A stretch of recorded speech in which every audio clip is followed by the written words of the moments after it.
Hello my dear viewers, आप सबका फिर से मैं बाही खोल के आप सबको अपने चैनल पे स्वागत करता हूं और थैंक यू मेरे चैनल पे आने के लिए। तो आज हम इस वीडियो में देखेंगे और बात करेंगे टार्डिग्रेड्स के बारे में। आखिर कौन है ये छोटे से प्यारे से क्यूट से जीव और इतने विचित्र क्यों है, और हम इसमें ये भी जानेंगे कि पहली बार इन टार्डिग्रेड्स को किसने डिस्कवर किया था। तो बने रहिए मेरे साथ इस वीडियो में। तो बिना वक्त गवाए चलिए वीडियो को शुरू करते हैं।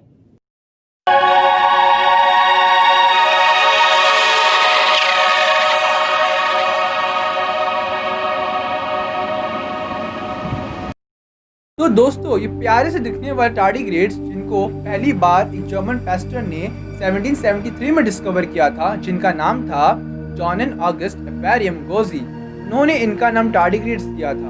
उन्होंने इनका नाम टार्डिग्रेड्स इसलिए दिया था क्योंकि टार्डिग्रेड्स का मतलब होता है द स्लो स्टेपर्स, यानी जो बहुत धीरे धीरे चलते हैं। और अगर हम इन्हें माइक्रोस्कोप के अंडर ऑब्जर्व करें तो ये रियली बहुत स्लो चलते हैं।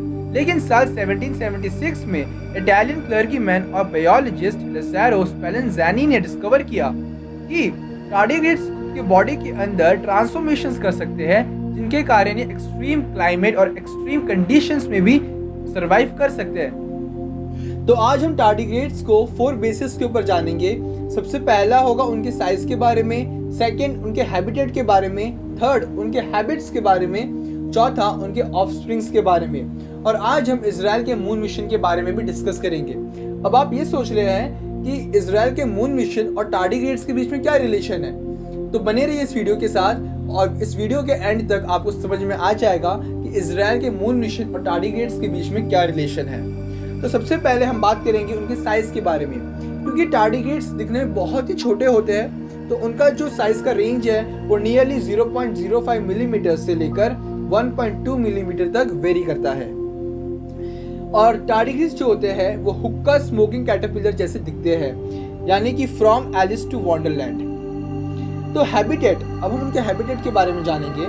टार्डिग्रेड्स जो होते हैं वो मोस्टली ह्यूमिड एरियाज में पाए जाते हैं और वो फेवर करते हैं लेक के सेडिमेंट्स में रहना। टार्डिग्रेड्स एक्सट्रीमली कोल्ड क्लाइमेट जैसे कि -328 डिग्री फ़ारेनहाइट तक जिंदा रह सकते हैं, जो नियरली -200 डिग्री सेल्सियस होता है। हाई टेम्परेचर में देखें तो 300 डिग्री फ़ारेनहाइट यानी कि 150 डिग्री सेल्सियस तक वो सरवाइव कर सकते हैं। टार्डिग्रेड्स एक्सट्रीमली प्रेशर को भी सह सकते हैं। अगर हम उनके प्रेशर रेजिस्टेंस की बात करें तो मरियाना ट्रेंच, जो अर्थ का सबसे डीपेस्ट एरिया है जहां पर प्रेशर बहुत ज़्यादा होता है, उससे भी 6 टाइम्स ज़्यादा प्रेशर टार्डिग्रेड्स बहुत ही इजीली सह सकते हैं और उसमें सरवाइव भी कर सकते हैं। 2008 में एक जर्नल करंट बायोलॉजी में पब्लिश हुआ था कि टार्डिग्रेड्स लोअर अर्थ ऑर्बिट यानी स्पेस में 10 दिनों तक सरवाइव कर सकते हैं। ऑक्सफोर्ड और हार्वर्ड यूनिवर्सिटी के साइंटिस्ट ने प्रेडिक्ट किया कि एस्ट्रोनॉमिकल जो इवेंट्स होते हैं जैसे कि gamma ray burst, cumulating asteroid, supernova, blast जैसे कैटास्ट्रोफिक इवेंट्स जो ह्यूमन सिविलाइजेशन को एक बार में खत्म कर सकते हैं, ऐसे में भी कुछ टार्डिग्रेड्स बहुत ही इजीली सरवाइव कर सकते हैं। और ये पब्लिश हुआ था साइंटिफिक रिपोर्ट्स में, जो कि जुलाई 14, 2017 में पब्लिश हुई थी। अब हम टार्डिग्रेड्स के हैबिट्स के बारे में डिस्कस करेंगे। तो टार्डिग्रेड्स को जब बहुत ज़्यादा हार्श कंडीशंस में सरवाइव करना होता है या एक्सट्रीम कंडीशंस में सरवाइव करना होता है, तो वो क्रिप्टोबायोसिस के अंदर चले जाते हैं। अगर मैं गूगल के टर्म्स में क्रिप्टोबायोसिस को डिफाइन करूं तो इसका डेफिनेशन इस तरीके से होगा, जो आपको स्क्रीन में भी दिख रहा होगा। A physiological state in which metabolic activity is reduced to an undetectable level without disappearing altogether. It is known in certain plant and animal groups adapted to survive periods of extremely dry conditions. अगर मैं इसे simple language में define करूँ तो इसका मतलब ये है कि जब एक्सट्रीमली ड्राई कंडीशंस हो जाती है किसी भी ऑर्गेनिज्म के लिए, चाहे वो प्लांट्स हो चाहे वो एनिमल्स हो, तो वो क्रिप्टोबायोसिस के अंडर चले जाते हैं, जहां उनका मेटाबॉलिक प्रोसेस जो होता है वो नियरली 0.01% रह जाता है, जो नियरली अनडिटेक्टेबल भी रहता है।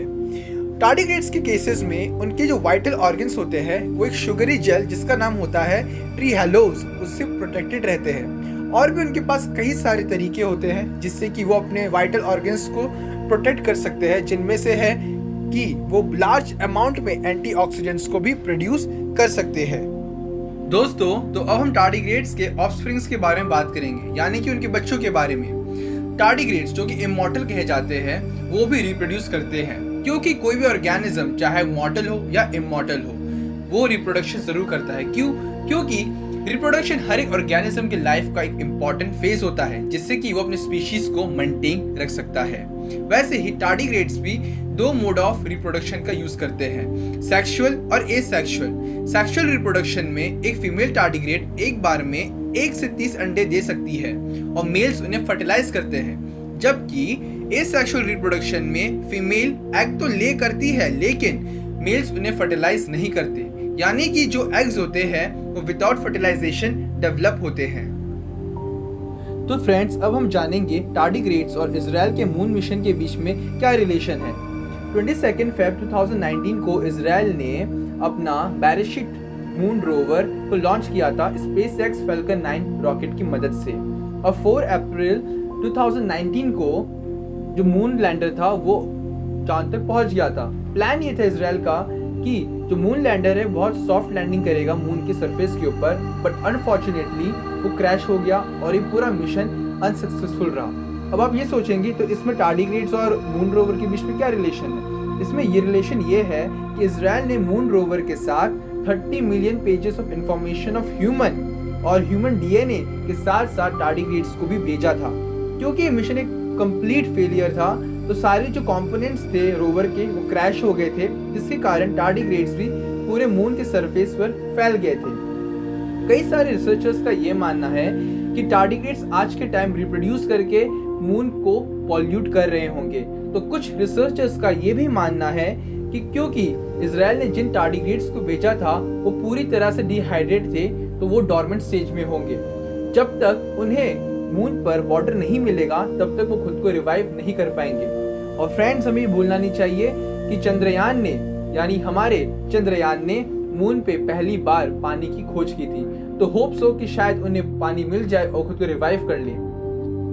दोस्तों, आपने थंबनेल में पढ़ा होगा कि टार्डिग्रेड्स अमर है, लेकिन सच तो यह है कि इस दुनिया में कुछ भी अमर नहीं है, या यूं कहो तो इमॉर्टल नहीं है। क्यों? क्योंकि इस दुनिया में जो भी एग्जिस्ट करता है वो कभी ना कभी मरता जरूर है।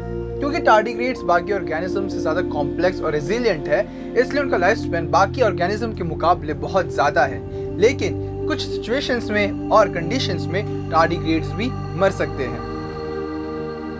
दोस्तों, तो आई होप आपको वीडियो पसंद आई होगी और इससे कुछ नया जरूर सीखने को मिला होगा। तो तब तक खुश रहिए और खुशियां बांटते रहिए, और इसे लाइक, शेयर और सब्सक्राइब भी जरूर कीजिए। जय हिंद।